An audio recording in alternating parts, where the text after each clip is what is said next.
Wait. If you're having washer problems, discovering if you own a vertical modular washer, or VMW for short, and understanding its secret electronic repair system is very important. If you're not sure what kind of washer you have, just simply look at the control panel to see if it has 6 cycle status lights in a row. 5 of these lights are green, indicating stages like sensing, fill, rinse, spin, and done. The 6th light, in red, signifies that the lid is locked. If you have these lights, then you have a VMW, which is not surprising seeing it is the most sold washer in the US and is sold by most brands such as Kenmore, Whirlpool, Amana, Maytag, and many more. All VMWs, regardless of brand, follow the same simple repair process, and by learning this method, you can potentially save thousands on washer repairs. These machines are specifically designed for straightforward, easy, and cheap repairs. That's why I am here to provide you with the knowledge and the confidence to troubleshoot and even repair your own washer without relying on expensive repair services. In this tutorial, you're about to master the art of entering diagnostic mode, interpreting error codes, and recalibrating your VMW. Armed with these simple tricks, you'll not only become an instant pro but also the hero of your household, impressing even the most skeptical spouse. If your washer has these lights like you see on this video, get ready to fix that washer and take control of your laundry routine. Entering diagnostic mode on a vertical modular washer. To get to recalibration mode, the self-test mode, error code mode, and/or all of the other modes, you must enter the washer into diagnostic mode first. You will have to re-enter diagnostic mode every time. From there, you choose what to do next by clicking the knob a certain amount of times. If your lights don't blink, try again, this time turning the knob faster or maybe slower. If it never works, your control board is no good, try replacing it. If your washer starts but doesn't finish the recalibration cycle, change your shift actuator and/or lid lock. Here's instructions teaching you to enter diagnostic mode on your washer. With the washer off, basket empty, lid closed, water connected, and no soap in it, turn the control dial 1 complete rotation, 360 degrees, counterclockwise. Quickly, within about 6 seconds, turn the control dial 3 clicks clockwise, 1 click back, and 1 more click clockwise. Successful activation of the recalibration mode is indicated when all the green status lights blink. In the diagnostic mode, with all lights flashing, select the recalibration cycle by turning the control dial 4 more clicks clockwise. When the rinse light turns on, press the start button. After you do this, your washer will run for the next 2 to 3 minutes as it checks for errors and factory resets itself. When the recalibration cycle successfully ends, the lid unlocks and the washer shuts off. If your washer got to this point, go ahead and try a load with no clothes to see if the problem is fixed.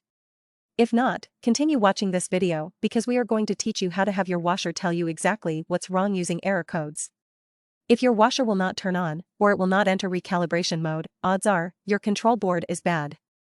It is recommended by manufacturers to run the recalibration mode every time you change a part, relocate or install a vertical modular washer. Once in diagnostic mode and with all of the lights blinking, turn the dial 1 more click clockwise, then press the start button. This reveals the first pair of error codes. Each code has 2 parts, an F, followed by a number, and an E, followed by another number. The letters and numbers are represented by different lights being on or off. Get a piece of paper and write on one line. Sensing light on equals F. On the next line write. Sensing light off equals E. Then each line after that put. Wash equals 8. Rinse equals 4. Spin equals 2. Cycle complete equals 1.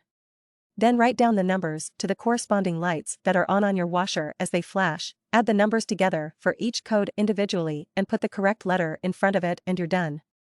Here's an example code, the sensing light on is the F code, and if the rinse and cycle complete lights are on as well, then they would equal 5.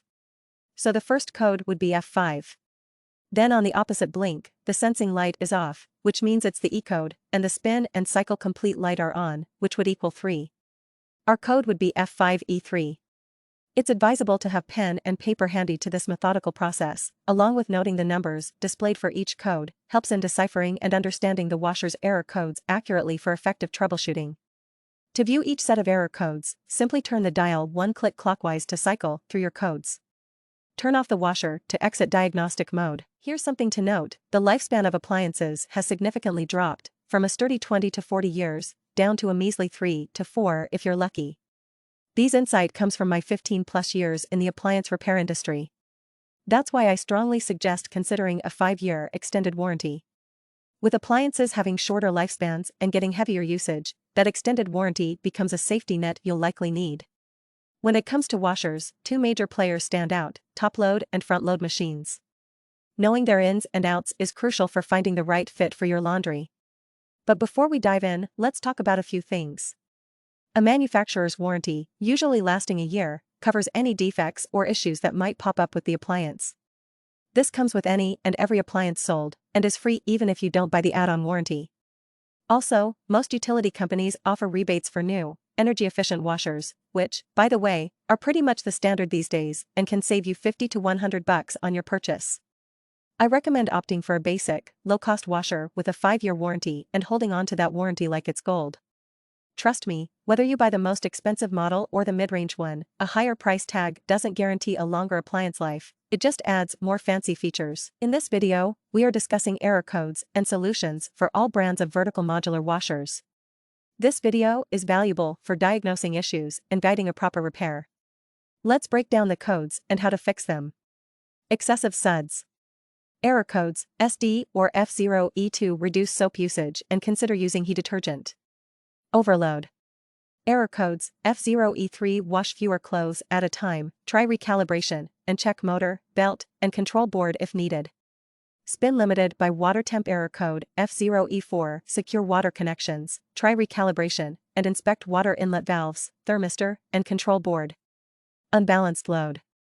Error code: F0E5 recalibrate, replace suspension rods. Main control board failure.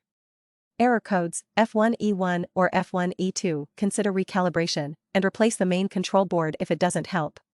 User interface problems.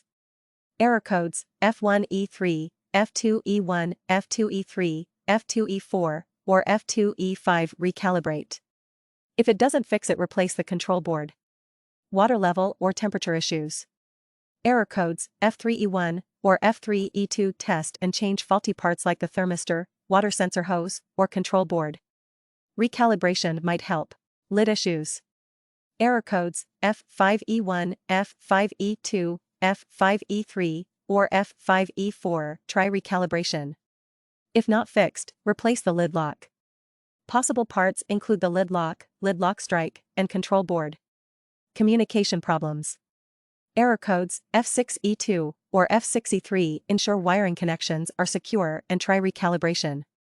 Possible parts involved are wiring harnesses and the control board. Power loss. Error codes: F7E0, F7E1 check the power supply for issues related to power supply components. Motor, belt, and shift actuator problems. Error codes: F7E2, F7E3, F7E4, F7E5, F7E6, F7E7, F7E8, or F7E9 attempt recalibration. Possible parts include the motor, belt, shift actuator, and control board.